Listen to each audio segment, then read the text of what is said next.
قل هذه سبيلي أدعو إلى الله. Assalamualaikum warahmatullahi wabarakatuh. Alhamdulillah, kita ketemu lagi di channel Pemberantas Kemaksiatan Kaum Muslimin. Dan seperti biasa, sebelum kita masuk ke pembahasan, kami ingatkan untuk kaum muslimin yang belum subscribe ke channel ini, silakan subscribe untuk mendapatkan notifikasi ketika ada video-video yang terbaru yang kita upload di channel ini. Dan untuk yang sudah subscribe, kami ucapkan jazakumullahu khairan katsirah. Dan kaum muslimin, di video kali ini kami ingin menanggapi video-video dari channel Muhammad Malik Asari. Ya, sepertinya beliau ini seorang ustadz kaum muslimin ya. Tapi kalau kita melihat video-video yang membahas Pak Riyad Bajri, ya, termasuk mengomentari para konten kreator, ya, ini kalau kami amati secara halus, ini menormalisasi pendapat dari Pak Riyad Bajri yang menghalalkan rokok. Karena di dalam salah satu videonya, ya, di dalam video yang berjudul Nasihat buat Harry Pras, ya, terkait video URB, ya, tahan lisan-lisan kita, jangan membuat perpecahan di antara ahlus sunnah, di antara barisan ahlus sunnah, ya.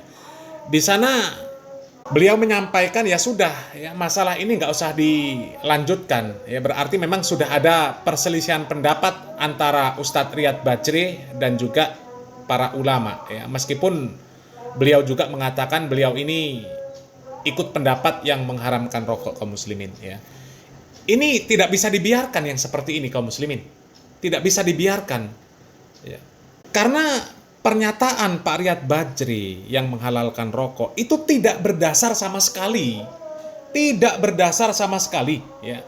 Sekali lagi, ya, di dalam video yang disampaikan, yang dijelaskan oleh muridnya Syekh Mukbil, ya, Ustadz Khaliful Hadi Hafizahullah Ta'ala, ya, di sana beliau menjelaskan bahwa Al-Imam Syaukani menjelaskan bahwa hukum qot itu halal, ya, kalau tidak ada mudorot yang ada pada saat itu dan setelahnya. Artinya itu pada masa itu beliau berijtihad. Beliau berijtihad. Dan ternyata ijtihad beliau pada masa kini sudah dibatalkan dengan adanya ilmu pengetahuan. Ya. Karena di sini ranahnya bukan ranah ulama. Kalau dalam ranah meneliti isi-isi kandungan yang ada di dalam rokok, itu bukan ranahnya ulama. Ulama itu hanya menerima hasil dari penelitian para ahli di bidangnya, barulah kemudian mereka berfatwa. Dan ternyata isinya semuanya mudorot, nggak ada manfaatnya sama sekali, ya. Lalu bagaimana bisa kita berlapang-lapang terhadap pendapat yang dikemukakan oleh Pak Riyad Bajri? Ini kan aneh kaum muslimin, ya, aneh. Apalagi ada lagi video yang diberi judul, ya, antum itu bukan ustadz, jangan ikut campur, ya, nasihat Ustadz Zulkarnain dan Dr. Ali Musri terkait URB, ya. Cukupkan dirimu dengan para ustadz-ustadz senior dalam perselisihan yang ada, ya. Masalah ini masalah krusial, ya. Bukan hanya masalah para asatidz yang seperti ini. Dokter pun angkat bicara kalau dalam masalah seperti ini. Bahkan orang awam pun bisa membantah statement-statement pembenaran-pembenaran dari Pak Riyad Bajri untuk menghalalkan rokok. Ya, orang awam pun bisa membantah. Ya, coba, masa iya logikanya membandingkan zat yang terkandung di dalam dukhon dengan zat yang terkandung di dalam masakan-masakan yang jelas itu bergizi, gulai kambing, gulai tunjang, ya. Kemudian dibandingkan juga dengan zat yang terkandung di dalam gula, di dalam garam, di dalam snack, di dalam minuman yang berkarbonasi, minuman apalah maksud dia, yang Coca-Cola, yang Sprite dan sebagainya. Itu kan logika orang awam saja sudah bisa mencerna bahwa statement itu statement yang konyol, ya. Nggak perlu ustadz untuk membantah yang seperti itu, ya. Nggak perlu ustadz. Oke lah kalau untuk berargumen masalah pendalilan, oke lah, itu para asatidz yang paham. Tapi sebenarnya kan masalah rokok ini, ya, dalil-dalil yang digunakan oleh para ulama, oleh para asatidz itu sudah ma'ruf di kalangan tholabul ilm. Udah nggak aneh lagi, dalilnya itu saja. Ya, bahwa dikatakan ya tidak boleh memberikan madorot kepada diri sendiri, tidak boleh memadorotkan orang lain. Ya, Nabi Muhammad SAW diutus untuk menghalalkan yang baik-baik, mengharamkan yang buruk-buruk. Ya, tidak boleh menjerumuskan diri ke dalam kebinasaan. Ya, ya dalilnya itu saja dan itu sudah ma'ruf. Ya, sehingga nggak perlu para asatidz yang membantah, apalagi ini sudah bukan ranahnya para asatidz saja. Ya, masalah ini sudah melebar kemana-mana. Ya, melebar kemana-mana. Dan kalau beliau mendukung ya cara menasehati itu seperti Ustadz Muhammad Abduh Tuasikal dengan cara yang baik, apakah para asatidz yang lain nggak ada yang keras cara menasehatinya, cara mengomentari orang-orang yang seperti itu? Ya. Ustadz Yazid bin Abdul Qadir Jawas rahimahullah, beliau sampai mengatakan apa? Jangan dikasih panggung, jangan dikasih ngajar orang yang masih merokok, karena orang seperti itu nggak waras. Coba Ustadz Abu Yahya Badrussalam hafizallahu ta'ala, beliau sampai mengatakan apa? Orang seperti itu yang masih merokok, ya, jangankan mau dijadikan ustadz, dijadikan guru, ya, dijadikan saksi saja nggak bisa. Ya. Oke lah mereka nggak nyebut nama, karena pada saat itu nggak diketahui siapa orangnya, ya, nggak diketahui siapa orangnya yang dimaksud di dalam pertanyaan tersebut. Sementara sekarang ini, meskipun ente nggak nyebut namanya, orang sudah paham. Meskipun kita nggak nyebut namanya, tapi orang paham siapa yang bercelana pendek, mancing, dan ketahuan merokok, dan dia disebut seorang ustadz. Ma'ruf sudah. Nggak perlu sebut nama juga orang tahu. Ya, jadi sebut nama dan tidak sebut nama di sini ya sama saja, orang sudah tahu. Ya, apalagi bantahan-bantahan yang konyol. Ya, itu sudah dibantah oleh para ahli di bidangnya. Ya, Ustadz Dr. Raihanul Bahrin ketika menjelaskan tentang isi zat-zat yang terkandung di dalam rokok, beliau berkapasitas di dalam ilmu kesehatan. Dan kemudian ketika beliau menyebutkan keharuman berdasarkan dalil-dalil, kapasitas beliau juga seorang ustadz. Ya. Artinya di sini nggak cuma ustadz saja yang berhak speak up, yang berhak angkat suara, yang berhak membantah. Ya. Ya, ini orang awam saja sebenarnya sudah bisa membantah. Ya. Sebenarnya Pak Riyad Bajri ini nggak bisa membedakan mana zat-zat yang ada di dalam makanan, di dalam minuman yang sebenarnya itu dibutuhkan oleh tubuh, dan zat-zat yang pada dasarnya memang nggak dibutuhkan karena memang isinya toksik semua, isinya racun, sampah, zat-zat aditif semua isinya. Ya, masa iya dibandingkan dengan gula, dengan garam, dengan karbohidrat, dengan kolesterol, dengan lemak dan sebagainya? Itu kan konyol sebenarnya. Ya, perbandingan-perbandingan yang konyol yang seperti itu kaum muslimin, perbandingan yang konyol. Ya. Kemudian ada lagi ya di dalam videonya ya, Ustadz ini mengkiaskan Pak Riyad Bajri ini dengan wanita pezina, dengan sahabat yang minum khamr, ya, yang kemudian ada yang dicela oleh para sahabat. Ya. Dan kemudian Nabi Muhammad SAW melarang untuk mencela orang tersebut. Ya. Loh, para konten kreator ini nggak ada yang mencela, nggak ada yang mencela. Coba sebut saja, ya, ada nggak? Ya Pak Heri Pras kek, apakah Maisha Al-Fatih kek, apakah Dodi Sefriadi kek, apakah Cahaya Hidayah kek, ada nggak yang menyumpahi Pak Riyad Bajri? Ya, menyumpahi kebinasaan? Nggak ada. Nggak ada. Ya, nggak ada. Justru kalau kita melihat video dari Ustadz ini, ada kok yang dia berdoa di depan Ka'bah menyumpahi orang. Ya, meskipun dia sebutkan ya, kalau memang Allah Subhanahu wa taala berkehendak memberikan hidayah kepada orang ini, ya semoga Allah Subhanahu wa taala berikan hidayah. Kalau tidak, semoga Allah Subhanahu wa taala binasakan mereka. Coba. Apakah yang seperti itu doa yang baik? Ya. Sementara kita tahu permasalahannya itu hanya membahas permasalahan imsak, yang itu juga perselisihan para ulama. Ya, imsak itu kalau para ulama mengatakan kehati-hatian. Ya. Hanya membahas masalah imsak sampai kemudian itu namanya mengutuk orang. Ya, sampai mengutuk orang.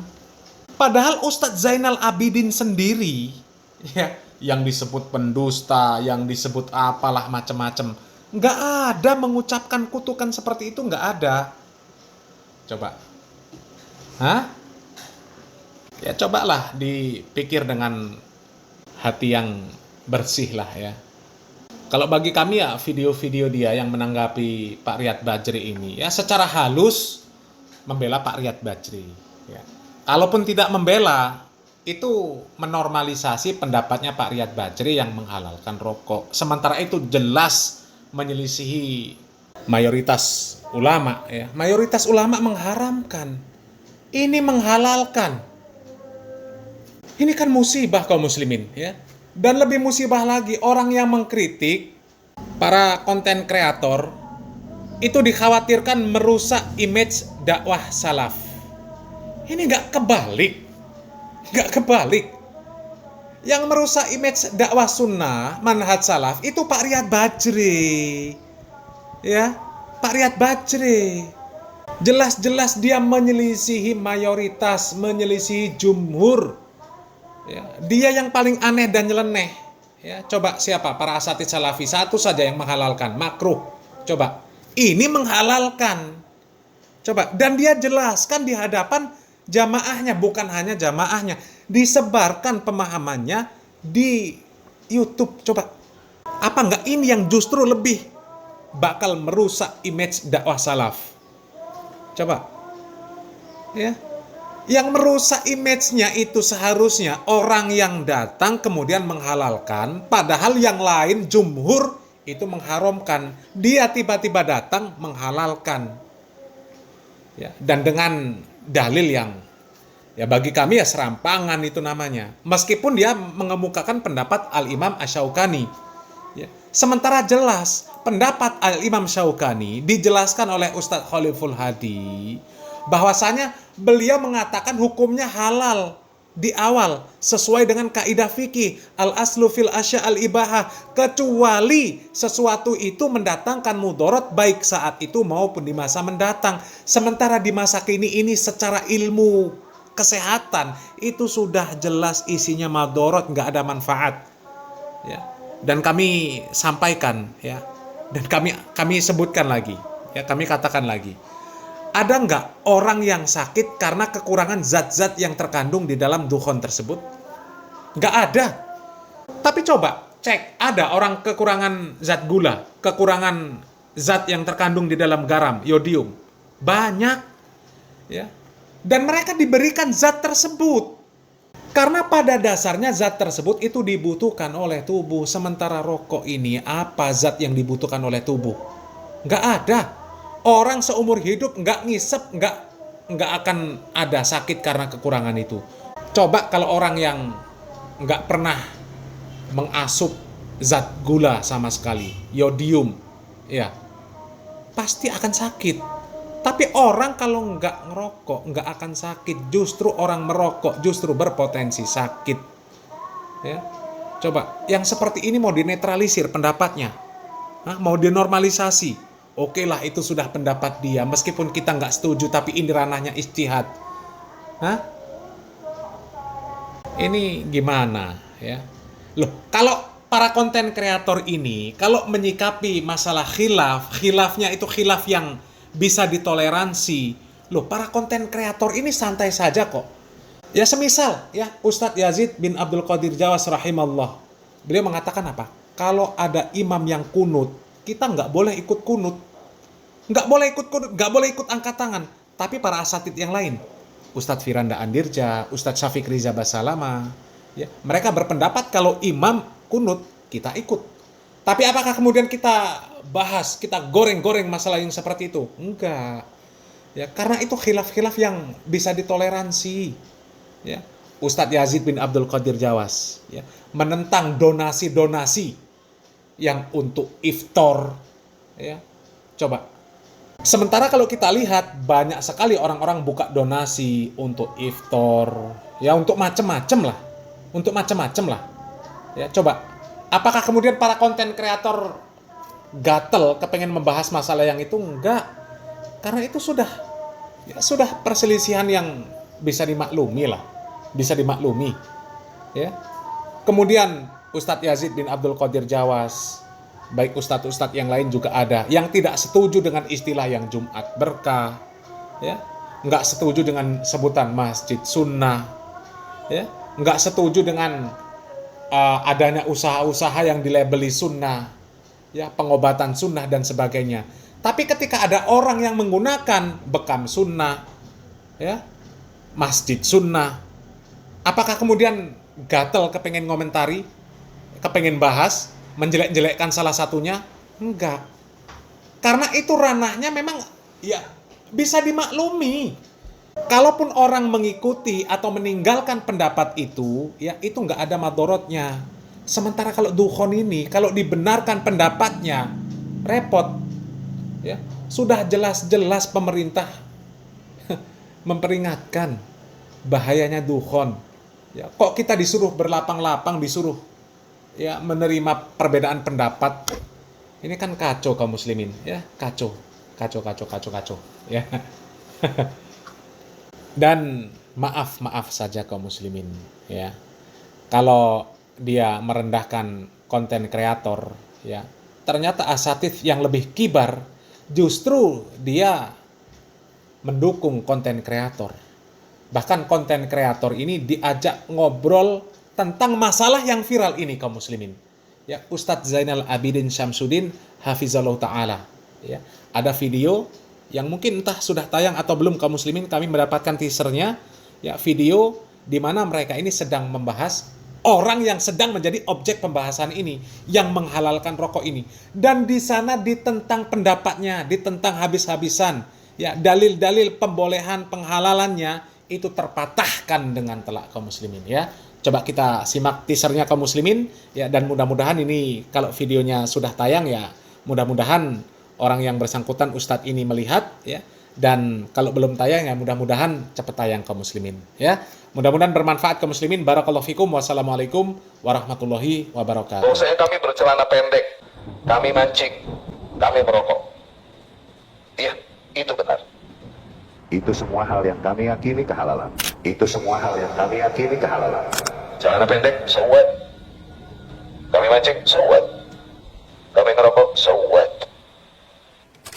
Mohon maklum, itu hal yang kami yakini kehalalan. Dosa tokoh itu tidak seperti jamaah. Inilah dosa itu dikatakan oleh para ulama membesar karena kedudukan tokohnya. Bukan dosanya itu, apalagi ditambah israr. Iya, menyelisih sekian ribu ulama loh. Dan yang menghalalkan, taruhlah kalau seandainya ada yang menghalalkan atau memakruhkan segelintir loh itu. Dan itu lemah gitu loh. Dan manhaj salaf itu kita tidak pernah menjadikan pendapat ulama jadi dalil. Apalagi kita batalkan pendapat ulama dengan pendapat ulama. Karena ada kaidah usul fikih yang bunyinya la yunqadul ijtihadu bil ijtihad walakin yunqadu bid dalil. Ijtihad itu tidak bisa dibatalkan dengan ijtihad, tapi bisa dibatalkan dengan dalil. Nanti kita bikin term khusus, ya. Ada majelis khusus, ya, majelis syuro. Ya, kita bikin rokok why not? Wah itu bukan sobat lagi. Ya.